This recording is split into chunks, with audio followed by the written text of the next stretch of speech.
Okay, so welcome everyone to our weekly conversation on the future of work.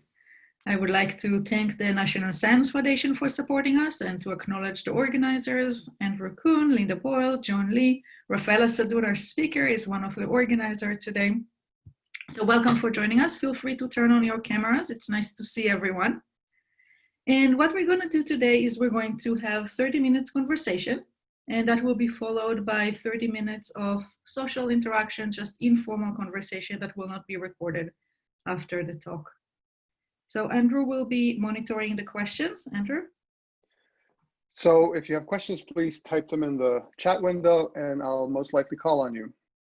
Great, and it is my great pleasure to introduce Professor Raffaella Sadun from Harvard Business School. Thank you for joining us today. Thank you. So we're going to start in. So Raffaella, back in March, you published an Harvard Business Review report on the response of COVID-19 in Italy. Can you tell us what were the main findings and what happened after the report was published? Yeah, sure. So I wrote that report out of desperation with a colleague at HBS and another Italian. We were looking at the situation in outside of Italy. We were looking at Italy and we were seeing two very different worlds. So we decided, in Italy, all our family was in quarantine. Nobody could get out of the house. There was a tremendous pain and suffering. And here it looked like nothing was happening. So we decided to write a paper that was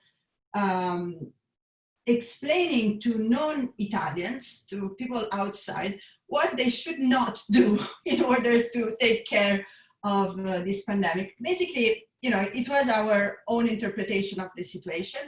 But what we were recommending other countries was not to repeat four mistakes, which we think happened.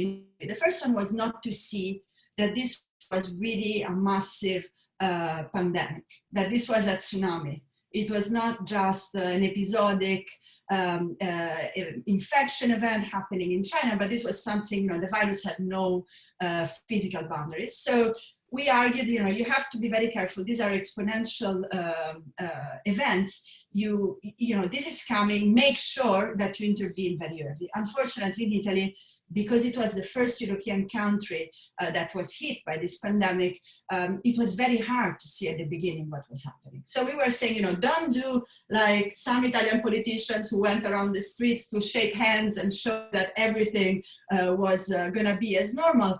Guys, take it seriously, okay? So this was point number one. Point number two was, we should really be careful and think about this problem as a complex problem. Which doesn't have just one action, one lever. Please don't take a piecemeal approach. Don't think that South Korea is doing so well because South Korea has, a fantastic contact tracing approach. Well, actually, it turns out that South Korea has contact tracing, they have testing, they have a population that is really willing to cooperate, they have a fantastic coordination in the health system. So please take a systemic approach. Think about this as a complex problem that needs a complex approach.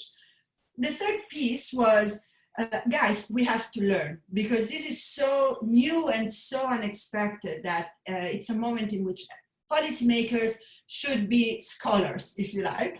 And we should really be careful and trying to understand, learning from other countries. But more importantly, we need to be careful and learn from what's happening even within the same country. And the example that we brought was this example within Italy of two regions, Veneto and Lombardy, who followed very different approaches towards the virus. Veneto behaved like South Korea as much as they could, a low-tech South Korea, and Lombardy acted like,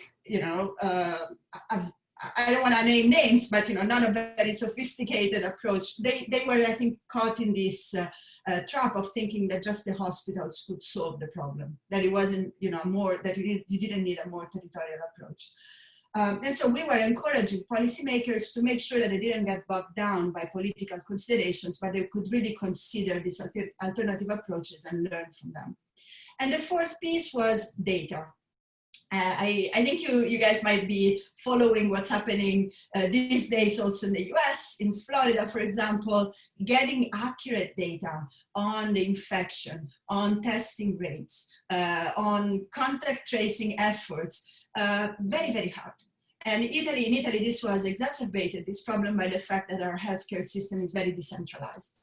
And so each region had its own way of collecting data, and more importantly, there was very little effort, at least at the very beginning, to provide this data to the central authorities so that they could really understand what was happening. Well, it turns out in an epidemic, having this pooling of data is fundamental, because you're trying to make sense of, again, an event that goes beyond regional boundaries. And so we were saying, we've seen this happening. This was, at the beginning of March. We know that this happened in Italy. Italy, if you like, was the first hit. But why are we not why are we not taking advantage of this experience to not to replicate the same mistakes? And at the same time in the UK, they were playing football matches. Here, I remember how terrified we were, right, in March. And people were telling us, no, it's just the flu. So we were like, no, please listen to us. So that was the reason for that. And that article, for some reason, clicked with many people. I think it had like 700,000 views, and it was, seen in India, seen in Europe, and in Italy, many people took it as a critique to the country. The objective was much more constructive. So that's basically the story of that specific article. So if I remember correctly, there was also a telephone call that followed that publication. Yeah, so 3 weeks after we published this article, after getting a lot of insults in our inbox from many Italians that felt personally offended by the article, I got a message in my HPS phone number from a guy who says, Professor Sadun, I am the Prime Minister, I would like to talk to you. And immediately I think it's my brother who's, pranking me, because my brother tends to do these things. So I call my brother and I tell him, so please stop it. It's not the time. He said, look, it wasn't me. Send me the recording. And it was the Prime Minister. So the day after, why was he calling me? Because they had created a task force of 20 people that, our job was, and we just wrapped up on Monday, it was to work together to help advise on how to reopen the economy. And, basic, very, very concrete and basic advice on what the country should be thinking about to overcome this massive shock and help lay the foundations, not just for a recovery of, going back to March or February, but also for the sort of long-term future of the country. And so that's what I've done for the past 2 months with this amazing team of Italians. And we were working on Zoom from like 5 a.m. until 11 p.m. Volunteers, students, a team of like 30 people behind us. It was fantastic. It was a really great experience. This is fantastic, Raffaella. So we'd love to hear from your lessons as we're opening the economy here, and specifically related to this conversation on the future of work. We'd love to hear your thoughts about the future of work post-COVID-19. And I know that you've been thinking a lot about training and retraining, and what's the role of training and retraining employees and entrepreneurs towards a new kind of economy post the pandemic. Yeah, sure. So let me just give you a 2 minutes interpretation of what's happening. As you guys know, I'm an economist, so I'm going to be very boring for 5 minutes, but I think it's an important context to give you. What is happening in the economy now? It's, as you know, probably the biggest shock on a global level that we've experienced in 150 years. So let's just say this is massive. What's happening is massive. It started as a health shock. It translated into a supply shock, meaning businesses had to close for sanitary reasons and safety reasons.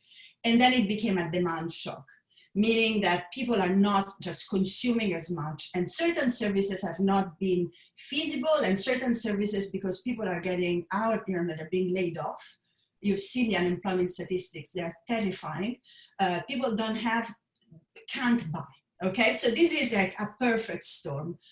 Now, the other feature of this shock is that it's very asymmetric, which means that, for certain sectors, this is pretty much business as usual, if anything, maybe even better, like logistics or all the technological companies that, Zoom has done very well, for obvious reasons. But other businesses, think about restaurants, think about tourism, think about all the activities that require interactions. It's a massive, massive shock, negative shock for those industries. So it's very asymmetric.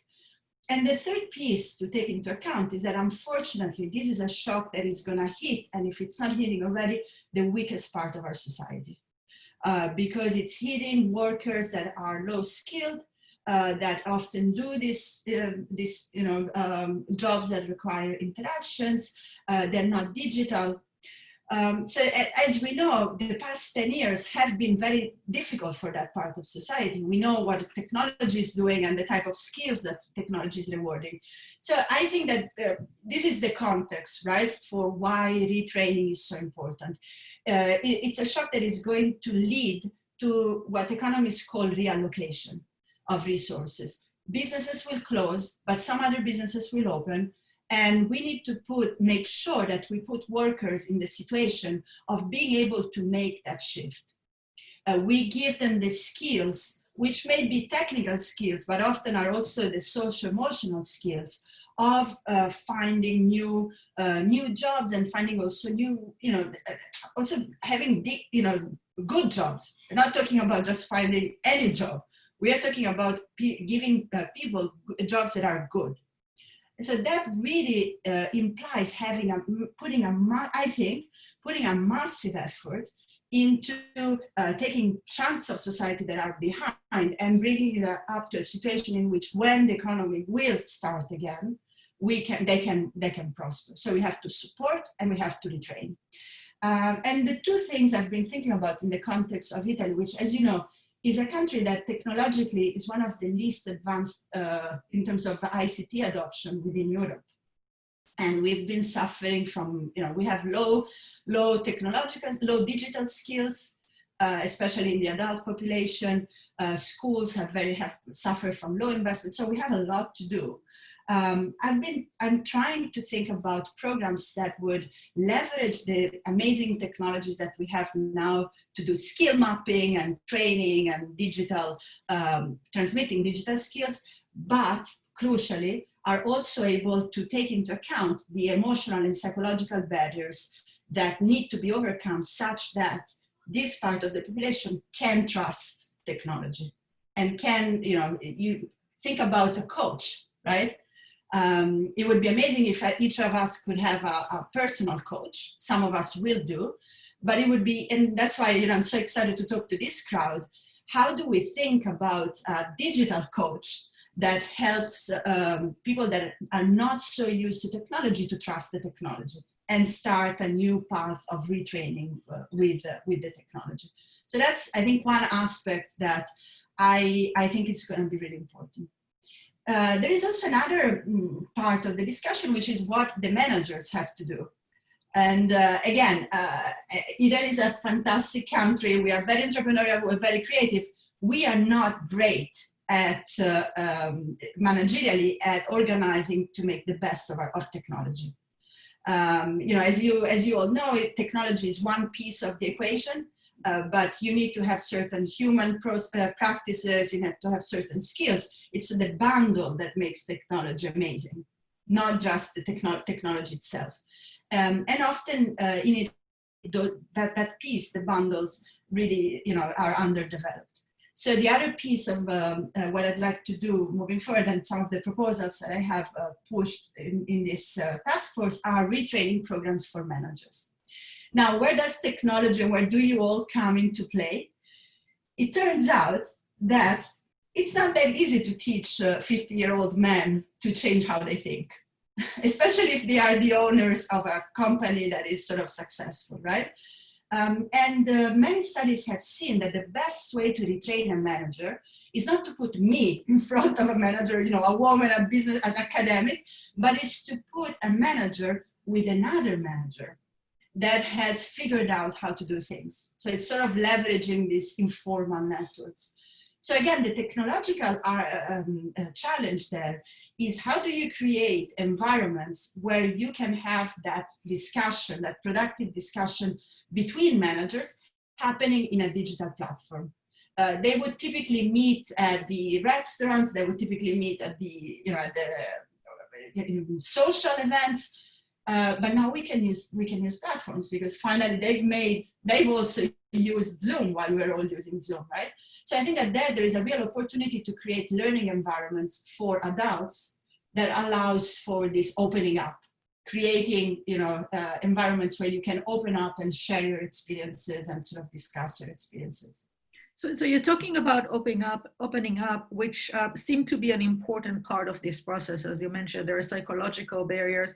Tell us a little bit more about training the kind of soft skills, as you call them, part, and how we can kind of think about technology as a mediator of soft skills to help people overcome psychological barrier for change. Yeah. So, you know, right now, I think what we know is that social skills matter. And we know that they are rewarded in the job market, especially this combination of hard skills and social skills. What we don't know yet is how do you change social skills? I've seen companies that have taken the approach that actually the biggest thing you have to do in terms of fostering social skills is convince the person that what they already have is valuable in other contexts. So I'll give you one specific example. There is a big retailer that has decided that they're going to be without cashiers. That's part of the automation trends. They don't want to lay off their cashiers. But, you know, being a cashier for all your life, you've learned certain things about people, you've interacted with people. So they believe that those same skills can be leveraged in a different context. Maybe a customer-facing relationship in a different context, giving advice on how to decorate your house, for example, right? Now, they believe that their role is not to teach new social skills, but is to help people understand how what they currently have can be leveraged in a different situation. So I think that is something that we can already do. And then there is the whole argument of how do you change social skills in adults, which I think it's like a real open question. Yes. So we're going to see this change in economy, and hopefully we'll see this change in how managers adapt technology and how adults are able to transition into new jobs. So it seems to me that the next piece is an instrument to measure what people do and how they apply the change. So I know that you've been using time use studies as an instrument to understand what people do. Can you tell us a little bit about what time use studies are and some of the applications for time use studies that you have been studied and what you learned? Sure. Yeah, so I started this with a time use of CEOs.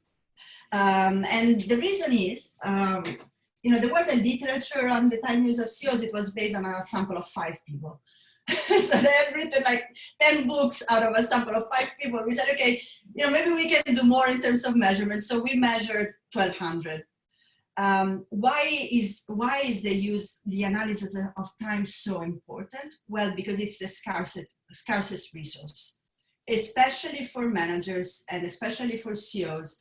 Their agenda is typically, I was talking to a person who told me, I sleep 3 hours a day and I'm fine, whatever, right? But, that's not uncommon. And the second piece is that time is often misallocated, in the sense that you get all these pressures from, especially from the outside, but often also from the inside, to be present. Sometimes it's ego, you want to give an interview to the journalist, but often it's also real pressure. And so there is constant demand on the time of the chief executive. Okay, think about, Orit, I know that your schedule is quite busy, right? Already. Yes. Multiplied by 1,000. Okay, so that's a little bit the situation. And so we did this study, and we found out that there was a lot of variation in how people spend their time. One of the key findings is that social part that I was telling you about comes up also at the top of the hierarchy. CEOs vary a ton in terms of how much they coordinate other people versus how much they do themselves. And it turns out that people who coordinate other people rather than micromanaging them tend to do better. Okay, so that was like one of the findings. But it sort of opened also research to say, okay, now we've looked at the top of the organization, maybe we can do more and understand also this concept of time use, for example, in knowledge workers.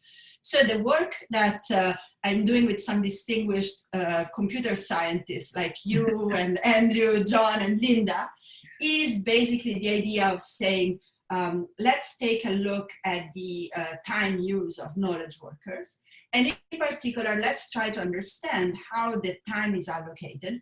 One specific point in which that we started looking at was the role of commuting. Because, pre-COVID, if you guys remember, at some point we all commuted every day for, an hour and a half. Commuting is a big part of our life. And commuting is also a part that people tend to hate.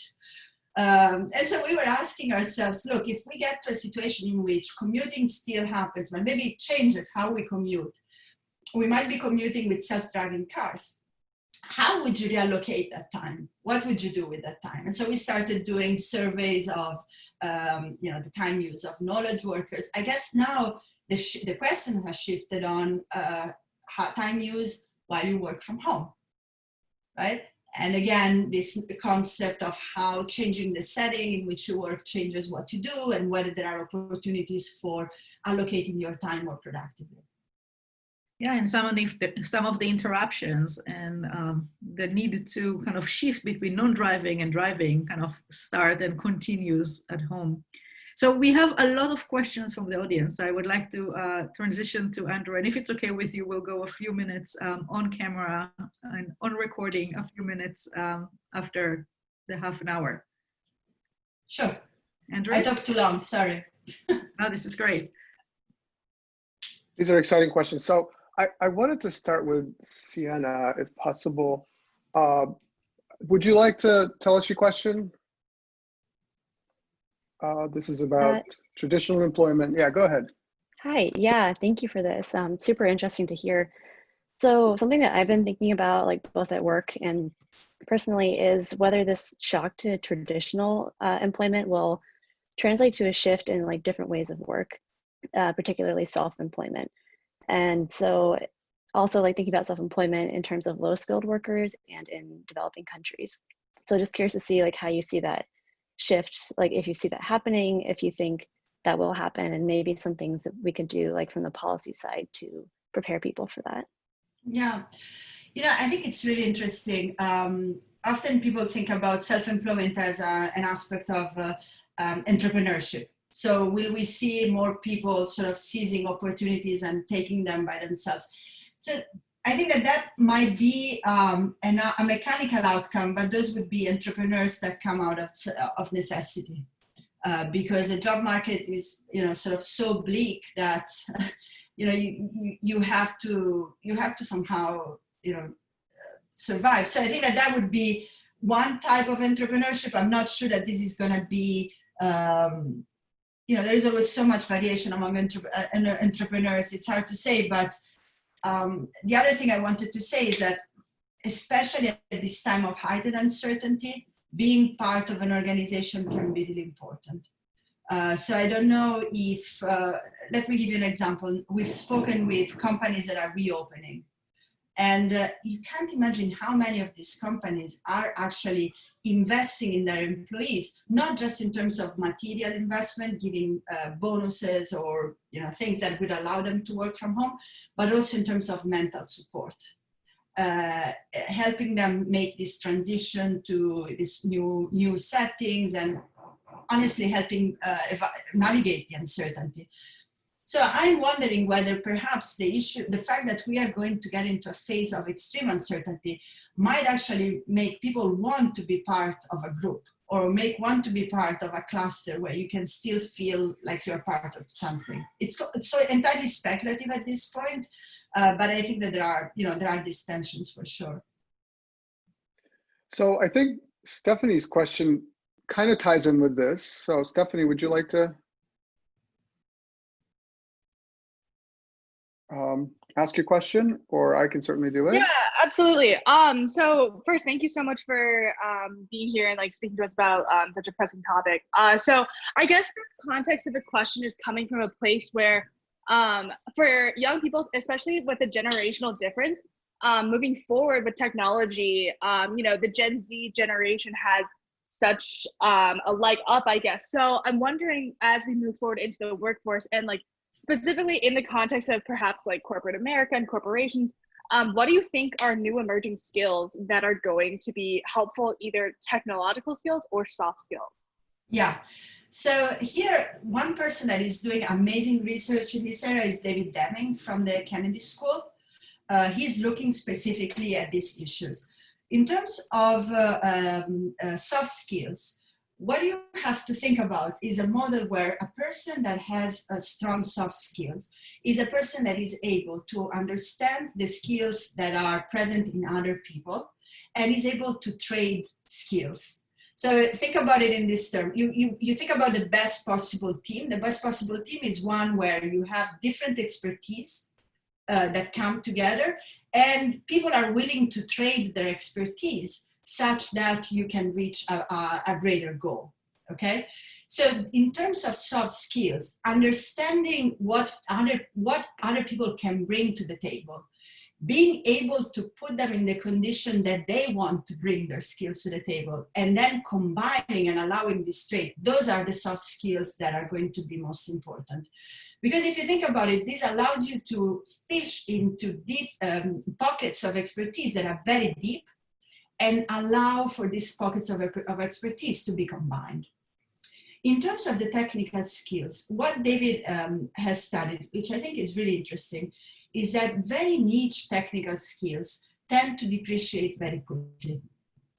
And so if you are a wonderful programmer of a certain software or a certain technology that is in high demand, of course, that's going to help you find a job in that specific moment. But because technology advances so rapidly, it's very important that you use that opportunity to then move up and learn new skills, or get in the position in which you are the trader, you're not the doer. So I think that learning very specific technical skills has this double edge. It's almost like a double-edged sword, where it guarantees you a way into the organization, but then you have to constantly grow and change what you know. Thank you so much. Did you have a follow-up, or? Oh, no, that was perfect. Thank you. Okay, thank you, Stephanie. So on the topic of generations, I think Chris has an interesting question. So Chris, would you like to? Yeah, thanks. Thanks for the explanation so far. I'm learning all kinds of new things. I thought you were a bit static in the perspective of manager to manager, that they need to explain it to themselves. So I clearly don't understand that situation enough yet. I understand that managers want to learn from other managers, but and that they might not want to hear from us as professors. But I was wondering, how about intergenerational exchange? So children teaching their parents or grandparents, or students helping established business people and sort of as an internship position to contribute to the workforce. So is it really that manager level is important, or is there an opportunity for cross-generational learning and exchange? So you should see it in stages, okay? Okay, yes, I see you now. So you just moved on my screen. So the first stage is opening your mind, okay? And that manager to manager situation is where you realize, boy, things are different, okay? I've managed my company like that for 30 years. I have a Ferrari, whatever, but I have to change. So that piece only a peer can do. It's gonna be very hard to change your perspective if it's not another person that you respect that is telling you that you have to do it. Now, once that is happening, that's why I think it's a Trojan horse, actually.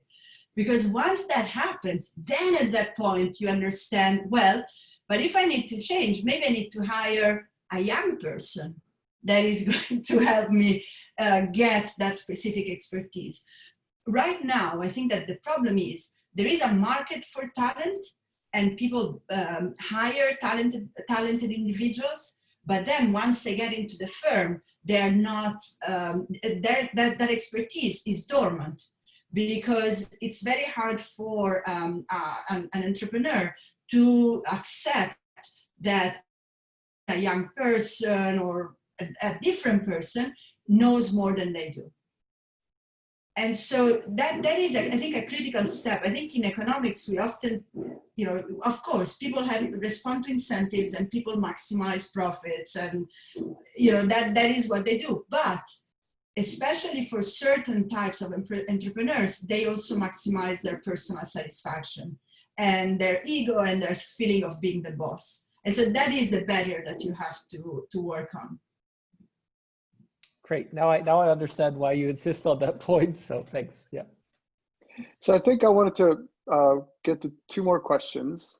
And the first one is, I think, ties in with this last question about young people and who has which position and how those might move forward. So Panagiotis, would you like to tell us? Yes, thank you. Thank you. This is very, very interesting and very provocative and quite at the center of, I think, as we move as a society. And my question is this: what I have observed, as an academician, as an educator for 30-something years, is that education is extremely hard. And whenever you need to study something, you realize that. And as you grow older, education is even harder. So what we have seen is that technology makes it possible for a small number of individuals to actually achieve productivity that was incredible before. The Industrial Revolution had a little sense of this, but the information revolution can take it to an extreme. So, and technology can make it actually easier for people to become a little less eager to get educated. So that is a double hit.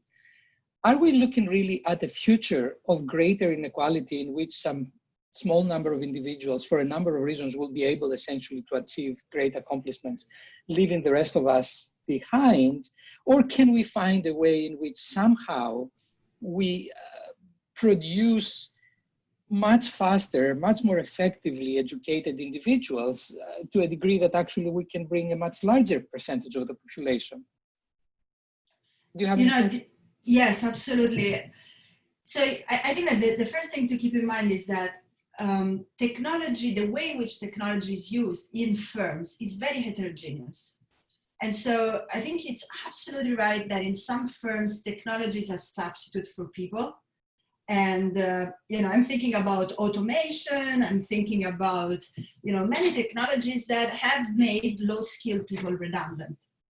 And that is a problem, right? Because that, creates the inequality that you described. On the other hand, in many companies, and I think I would say often in very productive and profitable companies, they've realized that technology is a complement to skills. And so, for example, a plant manager that uses a certain software that allows that manager to have an overview of all the operations of the company, right?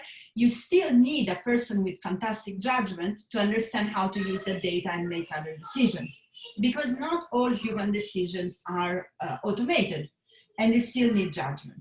And so I think that, and I've seen this in high-skilled environment, I've seen this in low-skilled environments, where, the example that I was giving you before, the realization that certain social skills, which don't need a college degree, are actually fundamental. The bank teller, right, has been replaced, but new figures in the bank have come up, that there is a person that takes you, gives you advice and all that thing. So my sense is that our responsibility is to make sure that technology can complement skills rather than substitute skills whenever that is possible, because the first way around, I think, might give you some productivity improvements in the short run, but from a societal perspective, is really dangerous and it's not fair.